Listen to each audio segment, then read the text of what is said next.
Welcome to Kalyan diaries. అయితే తమ్ముళ్ళు చూశారు కదా, ఏంటిది ఇలా పెట్టాడు, దేశభక్తి లేదు, వ్యూస్ కోసమేనా ఇదంతా అని చాలామంది అనుకుంటారు. నేను ఫ్యాక్ట్ నా మనసులో ఉన్నది చాలా వరకు షేర్ చేసుకున్నాను, ఈ వీడియో అయితే చేస్తున్నాను. అయితే వీడియోకి తమ్ముళ్ళు అలా ఎందుకు పెట్టాను, ప్రపంచంలో కల్లా అతి చెత్త దేశం ఏదని చెప్పి అక్కడ 4 ఆప్షన్లు కూడా ఇండియానే పెట్టాను. ఇండియానే ఎందుకు పెట్టాను, ఇంకా చాలా దేశాలు ఉన్నాయి, బట్ ఇండియాలో అంటే మనందరూ ఇండియన్స్. ఇండియా అంటే ఇండియన్స్కి ప్రతి ఒక్కరికి గౌరవం ఉంటుంది, మంచి గౌరవం ఉంటుంది. అయితే ఒక స్టూడెంట్గా నన్ను ఎంత ఇంపాక్ట్ చేసింది ఇండియా, ఇండియా యొక్క విధానాలు కానీ, ఇండియా యొక్క రాజ్యాంగం కానీ, ఇదంతా ఒక స్టూడెంట్ లైఫ్కి ఎలా ఇంపాక్ట్ చేసింది, ఇలా మీరు వినే ఉంటారా చాలా వరకు. నేను ఇనీషియల్గా రీసెంట్గా ఫేస్ చేసిన దాని గురించి మాట్లాడతా. తర్వాత చాలా విషయాలు ఉన్నాయి. ఒక మహా అయితే వీడియో 10 నుంచి 15 నిమిషాలు వస్తుందేమో. తర్వాత దీని రెస్పాన్స్ పెట్టి ఇంకా చెప్పాలనుకుంటే చెప్తాను. చాలా అంటే చాలా ఉన్నాయి, నా బుర్రలో నడుస్తున్నాయి. ఇంకా ఫస్ట్ నేను చెప్పేది ఏంటంటే, మోస్ట్లీ ఇండియా చెత్త దేశం అని ఎందుకన్నానంటే, చెత్త దేశం అంటే ఇండియా అంటే ఇండియన్ తిట్టినట్టు కాదండి, ఇండియన్స్లో పొలిటీషియన్స్ అంటే వీళ్ళని ఎందుకు అన్నానంటే, నేనే నా కాలేజ్కి వెళ్ళాలంటే నేను డైలీ అరౌండ్ 40 కిలోమీటర్స్ అయితే ట్రావెల్ చేయాలి. Daily around 40 kilometres up and down, morning 40, evening 40. అయితే నేను వెళ్ళే రోడ్లో అదొక పెద్ద, అంటే అదే ఒక మెయిన్ రోడ్డు. ఇటు ఒక 2 టౌన్ సిటీస్, పెద్ద సిటీస్కి వెళ్ళాలంటే ఆ రోడ్డు క్రాస్ చేస్తాను, కానీ వెళ్ళను. అలాంటి రోడ్లు డైలీ నేను చూస్తున్నాను చాలా అంటే చాలా యాక్సిడెంట్లు అయినాయి. అంటే అది 1 ఇయర్ 2 ఇయర్స్ నుంచి అలా అయితే లేదు రోడ్డు, ఆల్మోస్ట్ 5 to 6 ఇయర్స్ నుంచి అలాగే ఉంది రోడ్డు. అయితే వర్షం వస్తే ఇంకా మా తిప్పలు చూడాల్సిందే. ఇంకా వర్షం వచ్చిందంటే ఫుల్ వర్షం, బస్సులు అనేవి లైన్గా ఆగిపోతే, దిగబడిపోతే, లారీలు అయితే శుభ్రంగా పడిపోతాయి. లోడ్ లారీలు తెల్లవారుజామున రోడ్డు బాగోలేక ఫుల్ లోడ్ ఉన్న లారీ తిరగబడిపోయి వెంటనే హాస్పిటల్ తీసుకెళ్ళి క్రేన్ తీసుకొచ్చి, చాలా వరకు నేను కాలేజ్కి మ్యాక్సిమం 1.5 hour 2 అవర్స్లో అయితే వెళ్ళిపోతాను. ఎప్పుడైతే వర్షం వచ్చిందో, మొత్తం చిరాకు అయిందో, దాదాపు 3 hours వరకు ఆ ట్రాఫిక్లోనే ఉండిపోతాం. అంటే అంత పెద్ద లాంగ్ ట్రాఫిక్. ఏంటి ఒక ట్రాఫిక్ విషయంలోనే ఇండియా చెత్త దేశం అయిపోద్ది అంటే, నేనంటే అయిపోతుంది చెత్త దేశం అని నేను జస్ట్ నాకు అనిపించింది చెప్పాను. ఇండియా మంచి కంట్రీ, ఇండియా సాంప్రదాయాలు, ఇండియా ట్రెడిషన్స్ ఏ దేశంలోని లేవు. ఇండియాలో పెళ్ళిళ్ళు కానీ, ఇండియాలో ఒక రిలేషన్స్కి ఇచ్చే రెస్పెక్ట్ కానీ ఏ దేశంలోని ఎవరు ఇవ్వరు. అండ్ ఇండియాలో ఇప్పుడిప్పుడే ఇదంతా పక్కన పెడితే ఇది. అండ్ మోస్ట్లీ చెత్త అని ఎందుకన్నానంటే, మన దేశంలో చెత్త ఎక్కువగా ఉంటుంది. చెత్త అంటే మోస్ట్లీ మన విలేజెస్లో కానీ, రోడ్ల మీద కానీ, ఎక్కడ పడితే అక్కడ చెత్త విపరీతంగా ఉంటుంది. అందుకే నేను చెత్త దేశం అన్నాను. చెత్త దేశం అంటే మరి అలా తీసుకోకండి. చెత్త దేశం అని ఎందుకన్నానంటే, మోస్ట్లీ మన ఇండియాలోనే మోర్ ఓవర్ సంవత్సరానికి ప్రపంచ దేశాల్లోనే ఎక్కువ దేశంలో చెత్త ఉత్పత్తి చేసే దేశంగా మన ఇండియానే ఉంది, యూఎస్ తర్వాత. అయితే యూఎస్ అయితే మనకు రోడ్లు చూసుకుంటే చాలా బ్రహ్మాండంగా ఉంటాయి. అక్కడ రోడ్డు మీద చెత్త అనేది ఉంటుంది, ఎవరు వేసిన వెంటనే తీసి డస్ట్బిన్లో వేయాలి, ఏదైనా ఇమీడియట్ యాక్షన్ ఉంటుంది. కానీ మన ఇండియాలో అలా కాదు. చెత్త ఎవడైనా రోడ్డు మీద వేసేయచ్చు, ఎవడైనా ఏదైనా చేయొచ్చు, ఎవడైనా రోడ్డు మీద ఏదైనా చేయొచ్చు, ఎవడు అడిగేవాడు ఉండడు. మనం ఇన్ఫ్యాక్ట్ చెప్పాలంటే, అంటే చెత్త యార్డ్లు ఉంటాయి కదండి, వేస్ట్ డంప్ యార్డ్లు అంటారు కదా, డంప్ యార్డ్లోనే స్థలాలు కబ్జా చేసి అక్కడ బిల్డింగ్లు కట్టేసి ఫ్లాట్లు కట్టేస్తున్నారు. ఇంకా చెత్త ఎక్కడికి వెళ్తుంది చెప్పండి. చెత్త అంటే మామూలు చెత్త కాదు. పల్లెటూరులో అయితే ఇంకా దారుణం. చెత్త ఒక ప్లేస్ ఉంటుంది, ఆ ప్లేస్లోనే చెత్త అంతా డికంపోజ్ చేస్తారు, ఇంకా అక్కడ ఉంటుంది చెత్త అంతా.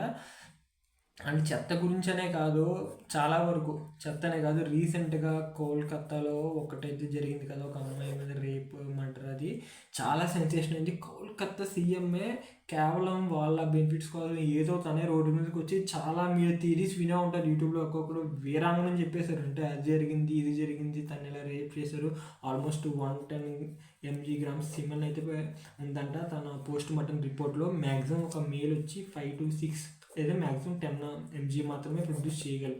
అలాంటిది 110 ఉందంటే ఇది ఒక గ్యాంగ్ రేపు, ఇవన్నీ చాలా కథలు వినిపించే.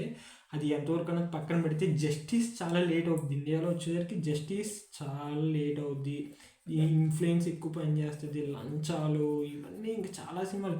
మనకి భారతీయుడు 2 కానీ ఏ సినిమాలు తీసినా ఏం మారరు జనాలు. ఆ సినిమా చూసి ఓకే బాగుంటుంది వస్తారు అంతే. మళ్ళీ తర్వాత రోజు సేమ్ ఇండియాలోనే. అంతేకాకుండా ఎడ్యుకేషన్స్లో అండ్ గవర్నమెంట్ స్కూల్లో చెప్పాలంటే, గవర్నమెంట్ స్కూల్లో ఎడ్యుకేషన్ బాగుంది, అది బాగుంది అంటున్నారు, కానీ ఉమెన్కి సెక్యూరిటీ లేదండి. గవర్నమెంట్ స్కూల్స్ ఉమెన్కి సెక్యూరిటీ లేదు. మీరు చూసుకున్నట్లయితే మీ గవర్నమెంట్ స్కూల్స్లోనే, మీ సరౌండింగ్స్లోనే మీరు చూసుంటారు కదా గవర్నమెంట్ స్కూల్లో ఎలాంటి చెత్త పనులు జరుగుతున్నాయో. అందుకే నేను చెత్త దేశం అన్నాను. ప్రతిసారి చెత్త చెత్తని ఎందుకు మెన్షన్ చేస్తానంటే, చెత్త ఎక్కువ కూరిపోయి ఉంది మన దేశంలో. అంటే ఈ స్కూల్స్లో కానీ ఎక్కడ పడితే అక్కడ మ్యాక్సిమం అసలు గవర్నమెంట్ స్కూల్ అయితే దారుణం. అమ్మాయిల గురించి అయితే మాట్లాడకూడదు. అంటే వాళ్ళు అక్కడ ఎవరో పట్టించుకోరు. ఇంకా అందులోనే అక్కడ ఉన్న ఎన్విరాన్మెంట్, అక్కడ ఉన్న వాతావరణం, అక్కడ ఉన్న పరిస్థితులు ఏంటో కానీ మొత్తం దారుణంగా తయారవుతుంది. ఇప్పుడున్న 10th 12th క్లాసెస్లోనే వాళ్ళకి ఫోన్లు, ఇంకా చాలా కథలు ఉన్నాయి. నేను అదేం చెప్పట్లేదు, జస్ట్ మామూలుగా ఇలాగని చెప్తున్నాను. అండ్ అంతేకాకుండా ఇప్పుడు ఈ విధంగా కాకుండా ఇంకా చెత్త గురించి మాట్లాడాలంటే జస్టిస్ చాలా లేట్ అవుద్ది. ఇన్ఫ్లుయెన్స్ ఉంటే పని అయిపోద్ది. వాడు కరెక్ట్ చేస్తున్నాడో ఏం చేస్తున్నాడో తెలియదు. వాడి దగ్గర డబ్బు ఉంటే ఏదన్నా చేసేయచ్చు. అండ్ ఇండియాలో వచ్చేసరికి ఎడ్యుకేషన్ సిస్టమ్ అయితే పరమదరిద్రం. Education system పరమదరిద్రం. ఎందుకంటే మాకు వచ్చే ప్రొఫెసర్ ఆయన పిహెచ్డి చేశాడు. ఆయన ఏజ్ వచ్చి అరౌండ్ 60 years ఉంటుంది. 60 years ఏజ్. 60 yearsలో ఆయన డిగ్రీ చేసినప్పుడు ఏ సిలబస్ ఉందో ఇప్పుడు మాకు చెప్పేటప్పుడు కూడా అదే డిగ్రీ సిలబస్ ఉంది. ఏంటి డైలీ ఏలో ఒక అప్డేట్ వచ్చి డైలీ ఒకటి మారుతుంది. అప్పటి నుంచి ఇప్పటి నుంచి ఏం మారలేదా? అకాడమిక్లో అదేనా? ఇంకా అదే దాని గురించేనా? ఇంకా అంతేనా? ఇంకా ఆ కే అంటే ఒక మ్యాథ్స్ సమ్ ఉంటుంది, ప్రూవ్ దట్ అని ఉంటుంది. Prove that k equals to 1 - something ఇలా ఒకటి ఉంది. ఆల్రెడీ ప్రూవ్ చేస్తే వీడికి ఏమొస్తుంది? వీడికైనా లాజిక్ బిల్డ్ అయిద్దా, ప్రాబ్లమ్ సాల్వింగ్ పెరుగుద్ది అంటే ఏది ఉండదు. అదే తీరి ఒక ఫార్ములా ఎత్తాడు, ఎవడో సీనియర్ అదే బట్టి కొడతాడు. ఇటు సంవత్సరాల కొద్దీ అదే చెప్తుంటాడు ప్రొఫెసర్ కూడా. ఏం మారదు. ఆయన ఇప్పుడు చిన్నప్పటి నుంచి చెప్పుకున్నదే అదే చెప్పుకుంటారు. టెక్స్ట్ బుక్ చూడాల్సిన పని లేదు. డైలీ ఇయర్కి సిలబస్ మారద్దా? ఇంకా లేదు, మారదు. అకాడమిక్లో ఎలాంటి చేంజెస్ ఉండవు. సిబిఎస్ఈ విషయానికి అయితే నాకు తెలియదు, కానీ సిబిఎస్ఈ సిలబస్ బాగుంటుంది అంటారు. కానీ ఇప్పుడు దాని జోలికి పల్ల. బట్ సిబిఎస్ఈలో ఎక్కువ నాలెడ్జ్ గెయినింగ్ ఇదంతా ఉంటుంది అంటారు. కానీ మన ఆంధ్రాలో చూసుకుంటే, మన సిలబస్ చూసుకుంటే పరమదారుణం. అసలు మీ చిన్నప్పటి నుంచి చూసుకున్న తర్వాత మీ పిల్లలు చూసుకున్న అదే సిలబస్ ఉంటుంది, ఏం మారదు. ఇప్పుడు రోజుకి ఒక ఏఐ కానీ ఎంఐ కానీ డీప్ లెర్నింగ్ కానీ ఎలా పడితే కొత్తది వచ్చి కొత్తగా చేసి పూనుకుంటే, వీళ్ళు మాత్రం అయ్యే సిలబస్లు పెట్టి అదే కేని ఎందుకు ప్రూవ్ చేయాలి, అదే వైఈడిజి స్కేలర్ వైఈడిజి ఎందుకు ఈ క్వశ్చన్ అన్నీ మ్యాథ్స్ కానీ సైన్స్ కానీ. ఇంకా సైన్స్ అయితే రీప్రొడక్షన్ సిస్టమ్ వాళ్ళు చెప్పరు స్కూల్స్లో. మ్యాక్సిమం చెప్పరంటే పిల్లలకి తెలియజేయాలి. అంటే ఎలా తెలియజేయాలి? ఆ టెక్స్ట్ బుక్లో వాళ్ళు ఎందుకు పెట్టారు, పిల్లలకి తెలుసుకోవాలనే కదా. మరీ తెలుసుకోవాలంటే ఆ విషయం కాకుండా కొంచెం బేసిక్గా తెలియాలి కదా. మామూలుగా ఇంట్లో తెలిసింది వేరు, ఇక్కడ సైన్స్ పరంగా తెలిసేది వేరు.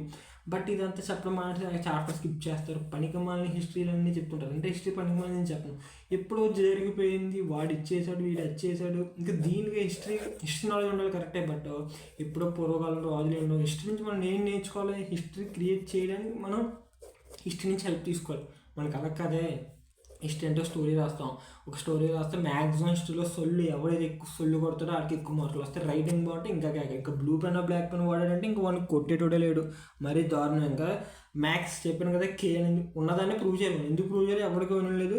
అలా సమ్ ఎందుకు చేశారంటే ఇంకా టెక్స్ట్ బుక్లో అలాగే ఉంది, అదే చేస్తాం. ఇంకా సైన్స్ అయితే రీప్రొడక్షన్, ఇలాంటి మనిషికి తన పర్సనల్ లైఫ్లో ఇలాంటి ఎక్కువ ఎఫెక్ట్ చేస్తే, ఇలాంటి ఏదో విషయంలో వాడు ఇది అనుకుని ఏదో వచ్చేసిందని భయపడుతూ ఉంటాడు. బట్ ఈ సైన్స్ ఎప్పుడైతే వాడు తెలుస్తుందో వాడికి యాక్చువల్గా తెలుస్తుంది ఎలా జరుగుద్ది, ఎలా ఫంక్షన్ అవుద్ది, ఇంటర్నల్గా బాడీ ఎలా ఉంటుంది, ఎలా ఉంటుంది. బట్ అదంతా ఏం చెప్పరు సైన్స్ పరంగా. అది ఇంక ఇంగ్లీష్ మీడియం స్కూల్స్ కింద క్యాప్షన్ ఏం పెడతారంటే ఇంగ్లీష్ మీడియం స్కూల్. ఇంగ్లీష్ ఉండదు, బొక్క ఉండదు. సింపుల్గా చెప్పాలంటే వాడు ఇంగ్లీష్ తప్ప అన్నీ చెప్తాడు. ఇంగ్లీష్లో సాంస్క్రిట్. ఇంకా ఫ్యాకల్టీ ఇంగ్లీష్ ఎలా ఉంటుంది అంటే నేను అన్ని స్కూల్స్ చెప్పట్లే. అంటే కొంచెం అబోవ్ గ్రేడెడ్ స్కూల్స్ అయితే వాటి ఇంగ్లీష్ వేరే ఉంటుంది. But mostly government schools and normal schools, కొంచెం మీడియోకర్ స్కూల్స్ ఉంటాయి కదా, అవి ఇంగ్లీష్ అంటే వాళ్ళు ఫ్యాకల్టీ చెప్పడానికి ట్రై చేస్తారు. బట్ ఇంగ్లీష్ వీళ్ళు మాట్లాడితే స్టూడెంట్స్ నవ్వుతానేమో. ఇటు ఒక రోజు మాట్లాడితే 2 రోజులు మాట్లాడతారు. బట్ నేర్చుకుని కూడా ఎలాగైనా నేర్చుకుంటాడు. అదే చెప్తున్నాను నేను. ఇండియాలో ఎంత ఎలా ఉందంటే India is poor but Indians are rich. ఒక్కొక్కరి దగ్గర డబ్బులు దారుణంగా ఉంటాయి. లంచం ఇదంతా మీకు తెలిసింది, ఇదంతా మీకు తెలియంది కాదు, ఏది కాదు. బట్ నేను డైలీ కాలేజ్ లైఫ్లో నేను ఫేస్ చేస్తున్నాను. ఎక్కువ రోడ్స్ ఇవన్నీ బాగోలేక, వర్షం వచ్చినప్పుడు ఆర్టీసీ బస్సులు టైంకి రాక, చెత్త అంతా కొరిగిపోయి రోడ్డు మీదకి వచ్చినప్పుడు, బస్సులు ఆగిపోయినప్పుడు, గంట సేపు రోడ్డు మీద నుంచి ఉన్నప్పుడు, వర్షంలో బస్సు ఏమి రాక గంటకి పైగా వర్షంలో తడుస్తున్నప్పుడు నేను అనుభవించిన బాధ మీతో చెప్పాలనుకుంటున్నా. నా డైరీలో ప్రతిదీ మాట్లాడుతున్నా కాబట్టి దీని గురించి ఎందుకు మాట్లాడకూడదు. అలాగే మీరు ఎఫెక్ట్ అయి ఉంటారు, అలాగే మీరు చాలా కోల్పోయి ఉంటారు. అంటే ఫీ రియంబర్స్మెంట్స్ ఇవి కూడా బీటెక్ ఇంజనీరింగ్ వాళ్ళకి, డిగ్రీ వాళ్ళకి వీళ్ళకి ఉంటుంది. అంటే పోస్ట్ గ్రాడ్యుయేట్స్ కూడా తీసారంటారు. ఎక్కువ రిజర్వేషన్ గురించి మాట్లాడితే పెద్ద టాపిక్ అవుద్ది. దాని గురించి మీరు మాట్లాడమంటే కింద ఖచ్చితంగా మాట్లాడతారు. రిజర్వేషన్ గురించి వామో, దీనివల్ల మామూలు జనాలు అయితే ఎఫెక్ట్ అవ్వదు. ఒకప్పుడు రిజర్వేషన్ వల్ల జనాలు నష్టపోయింది కరెక్టే. బట్ ఇప్పుడు అది కరెక్ట్ కాదు కదా. ప్రతి ఒక్కడు రిచ్ అయితే లేడు. మిడిల్ క్లాస్లో ఓసీ కానీ, బీసీ కానీ, ఎస్సీ ఎస్టీకి వాళ్ళకి అన్ని ఆపర్చునిటీస్ ఉన్నా అందరూ ఉపయోగించుకుంటారు. చూసుకుంటలేదు. మోస్ట్లీ అరౌండ్ 100%లో లోయర్ కాస్ట్ వాళ్ళు 30-40% మాత్రమే ఉపయోగించుకుంటున్నారు. మిగతా వాళ్ళందరూ ఏదో కొడతాంలే వస్తుందిలే వాళ్ళ వెనకాల ఏదో ఉందిలే అన్న ధీమాలో ఉంటారు. బట్ రిజర్వేషన్ ఖచ్చితంగా ఒక వీడియో చేస్తాను. నాకు పర్సనల్గా నేను ఎఫెక్ట్ అయింది ఒక స్టూడెంట్ లైఫ్లో, మీరేం ఎఫెక్ట్ అయ్యారో అప్పుడు నాకు చెప్పండి కింద కామెంట్. బట్ వీడియో అంతా పూర్తిగా చూసిన తర్వాత కింద కామెంట్ చేయండి. అంటే ఏం చూడకుండా స్టార్టింగ్లో తమ్ముళ్ళు అలా పెట్టేశాడు, చెత్త అన్నాడు, చెత్త తీసుకున్నాడు, వీడు అసలు ఇండియనే కాదు, వీడు అసలు ఏంటి మాటలని కాకుండా వీడియో అంతా చూసి నేను చెప్పిన దాంట్లో ఏదైనా తప్పు ఉంటే అప్పుడు కింద కామెంట్ చేయండి, నేను ఒప్పుకుంటాను. ఈ వీడియో మీరు ఎప్పుడు చూసినా పర్లేదు. అంటే నేను రీసెంట్గా ఛానల్ పెట్టాను కాబట్టి మీకు ఇది అక్టోబర్లో రికమెండ్ చేయొచ్చు, జనవరిలో రికమెండ్ చేయొచ్చు, 2025 ఎప్పుడు చూసినా కింద కామెంట్ చేయండి, నేను రెస్పాండ్ అవుతాను. బట్ ఏదన్నా అనుకునే ఇండియా గురించి ఏది మాట్లాడినా అది ఇండియాని డెవలప్ అయి చేసే విధంగానే. ఇప్పుడు జస్టిస్ కానీ ఇదంతా మన వాళ్ళు మా అయితే ఏం చేస్తారు, 5 minutes స్టేటస్ పెడతారు, ప్రతి దాంట్లోనే సోషల్ మీడియాలో స్టేటస్ పెడతారు, రిప్ వాళ్ళని కాల్ చేయాలి, చంపేయాలి, తర్వాత ఎవరి పని వాళ్ళు చూసుకుంటారు.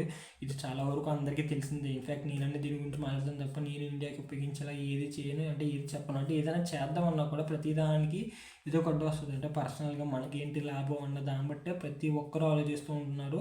అండ్ అది అలా అలవాటు అయిపోయింది ఇంక జనాలకు కూడా. మనం దాని గురించి ఏం మాట్లాడలేము. బట్ ఇప్పుడైతే ఒక స్టూడెంట్గా నేను ఒక డే స్కాలర్గా ఎదుర్కొంటున్నా. ఇంకా చాలా ప్రాబ్లమ్స్ ఉన్నాయి, నేను అన్నీ ఒక వీడియోలో చెప్పలేను. కాబట్టి డైలీ నాకు ఆ విషయంలో ఎప్పుడు ఏదనిపిస్తే అది మీతో షేర్ చేసుకుంటాను.